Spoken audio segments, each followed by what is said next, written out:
Assalamualaikum warahmatullahi wabarakatuh. Selamat berjumpa. Semoga kalian selalu dalam keadaan sehat, selalu bersemangat.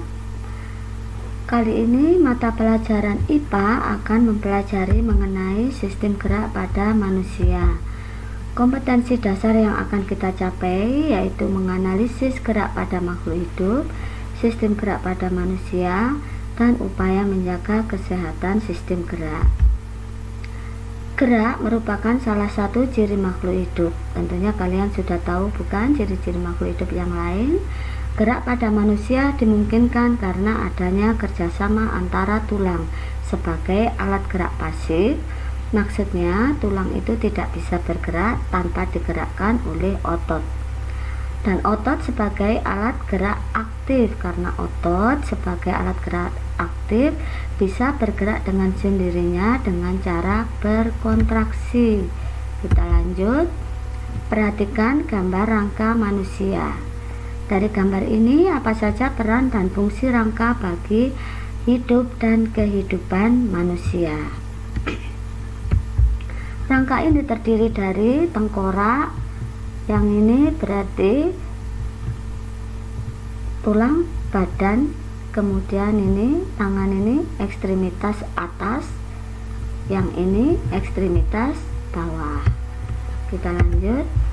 Fungsi dari rangka yang pertama sebagai alat gerak pasif, tadi sudah diterangkan, masih ingat kan? Kemudian yang kedua sebagai penopang tubuh.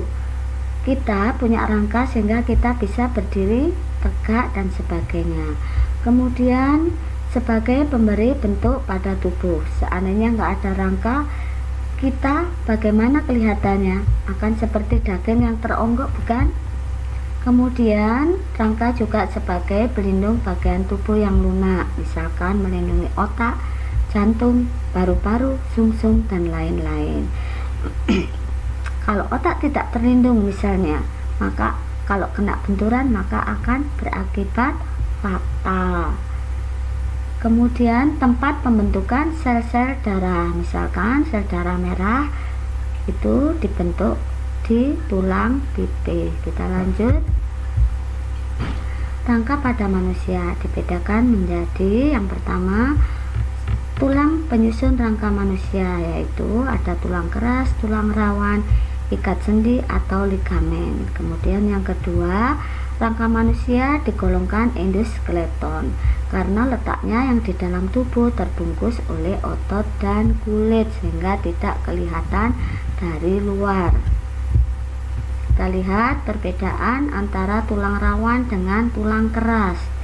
Tulang rawan banyak mengandung zat perekat atau kolagen dan sedikit zat kapur sehingga bersifat lentur dan liat dan tidak memiliki saluran nafas. Contohnya yaitu tulang pada bayi, cuping hidung, daun telinga, persendian.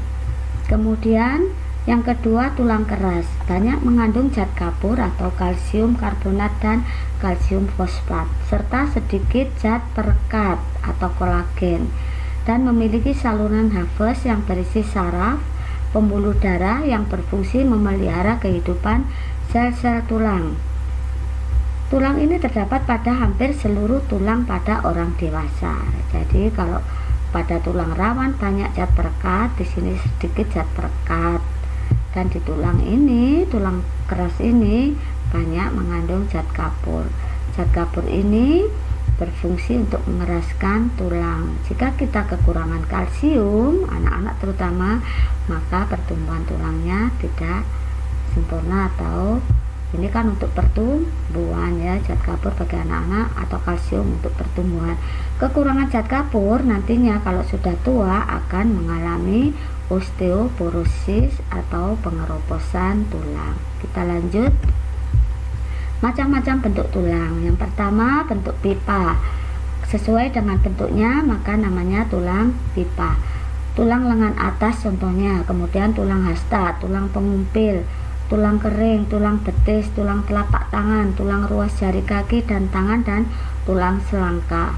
Kemudian yang kedua tulang pipih, contohnya tulang dada, tulang rusuk, tulang belikat, tulang tengkorak, tulang panggul, tulang kemaluan, dan tulang duduk. Kemudian tulang pendek, bentuknya pendek ya, contohnya tulang pergelangan tangan. Kemudian tulang-tulang pergelangan tangan, tulang pergelangan kaki, ruas-ruas tulang belakang. Ruas-ruas tulang belakang ini juga bentuknya tak beraturan, dan tulang tempurung lutut. Kita lanjut.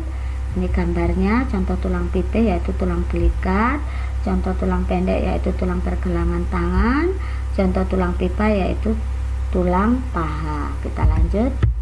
Rangka tersusun atas tulang tengkorak. Misalnya di tulang tengkorak ada tulang rahang, tulang pipi, tulang dahi, tulang baji, tulang pelipis, tulang ubun-ubun, dan lain-lain. Yang kedua, tulang badan tersusun atas tulang belakang, tulang dada, tulang rusuk, gelang bau, dan gelang panggul.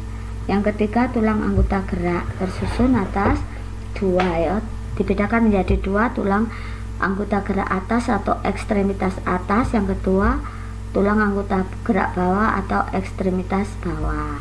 Tulang anggota gerak atas terdiri atas tulang lengan atas, tulang lengan bawah, tulang pergelangan tangan, dan tulang jari. Tulang anggota gerak bawah terdiri atas tulang paha, tulang betis, tulang kering, kemudian tulang jari kaki. Kita lanjut.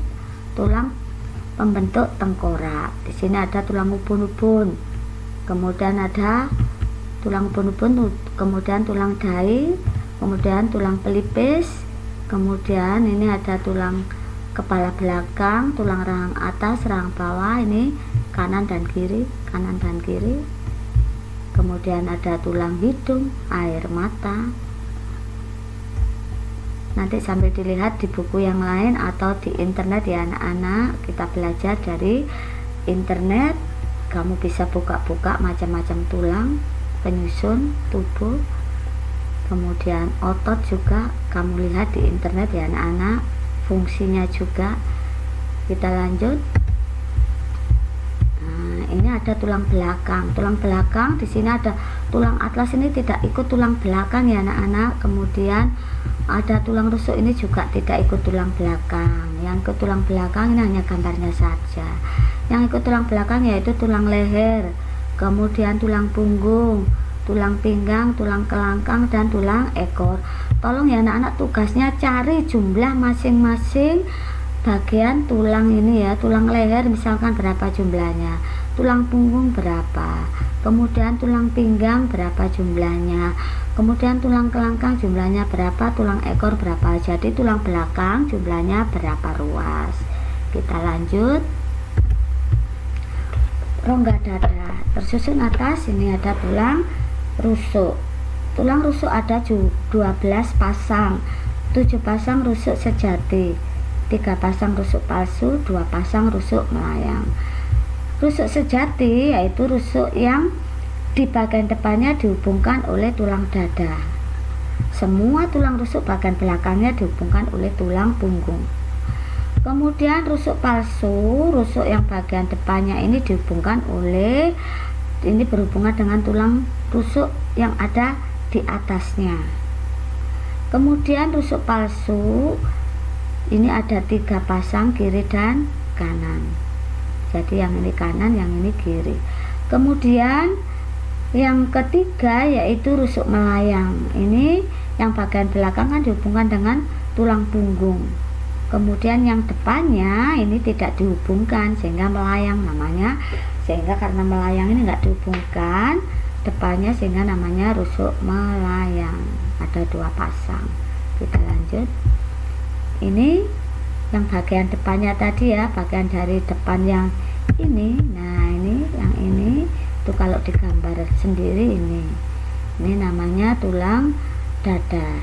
Tulang dada terdiri dari yang bagian ini pangkalnya, hulu, kemudian badannya, kemudian ini bagian badan, semuanya tulang dada. Kalau di sini tulang dada sebenarnya ini badannya, kemudian ini tajuk pedang atau ujungnya. Kemudian tulang anggota badan, ini tulang anggota badan ekstremitas atas ya, ini tangan kan, ini tangan ini. Kalau yang ini lengan atas berarti ini ya lengan atas. Jadi terdiri dari lengan atas, kemudian ada pengumpil, ada tulang hasta, ada gelang bau dan belikat. Ini tidak termasuk ekstremitas ya, bukan termasuk ekstremitas atas. Kemudian pergelangan tangan, telapak tangan dan jari-jari. Untuk yang ini diikutkan di gambar saja. Kita lanjut. Nah, tulang anggota badan yang ini ekstremitas ya, ekstremitas bawah. Yang ini tidak diikutkan, jadi gelang panggul, kemudian ekor, tulang gelang panggul, tulang ekor, tulang duduk, tulang paha, tulang lutut, tulang kering, tulang betis, tulang pergelangan kaki, tulang telapak kaki, tulang jari kaki, tulang mata kaki. Yang tidak termasuk dari ekstremitas bawah yaitu tulang gelang panggul, tulang ekor, dan tulang duduk. Jadi yang mulai dari paha sampai ke bawah ini ekstremitas bawah. Kita lanjut. Persendian. Persendian yaitu hubungan antar tulang, jadi minimal 2 tulang atau lebih. Jadi persendian hubungan antar tulang atau hubungan antara 2 tulang atau lebih. Ini dihubungkan oleh jaringan ikat sendi atau ligamen. Di sini ada minyak sinovial, fungsinya untuk mengurangi pergeseran. Di sini ada bongkol sendi, ini ada mangkok sendi. Ini jadi dihubungkan oleh jaringan ikat sendi. Kita lanjut. Nah, macam-macam sendi. Macam-macam sendi, ada sendi mati, ada sendi gerak, dan ada sendi kaku. Di sini di sutura ini, sendi pada tengkorak ini sendinya mati kecuali di rahang bawah. Kemudian ini kamu lihat ada sendi engsel, sendi engsel. Nah, kemudian ada sendi peluru, ada sendi peluru ya. Nah, jadi di sendi peluru itu letaknya di kalau di sini ya. Nah, di sini ada sendi peluru. Kemudian ada di yang di paha ini ya, di paha misalkan dengan ini di gelang apa ini? Gelang panggul misalkan. Kemudian di sini ada sendi apa ini? Nah, di sini misalkan di gelang pergelangan kaki atau di pergelangan apa misalkan tangan. Misalkan di situ ada sendinya, namanya sendi apa? Apakah sendi engsel, apakah sendi peluru, apakah sendi apa misalkan. Nah, ini untuk tugas ya anak-anak. Nah, di sendi ini antara di sendi pada pergelangan kaki atau pergelangan tangan namanya sendi apa. Jadi tugas keduanya sendi yang ada di pergelangan kaki dan pergelangan tangan. Tugas yang pertama saya ingatkan tadi, ruas-ruas leher itu jumlahnya berapa.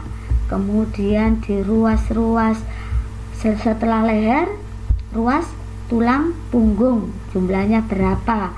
Kemudian ruas tulang pinggang itu jumlahnya berapa ruas. Kemudian ruas-ruas tulang panggul jumlahnya berapa, dan ruas-ruas tulang ekor jumlahnya berapa, dan jumlah keseluruhan tulang punggung tulang belakang ada berapa ruas. Jadi jumlah tulang belakang ada berapa ruas. Jadi masing-masing bagian disebutkan jumlahnya.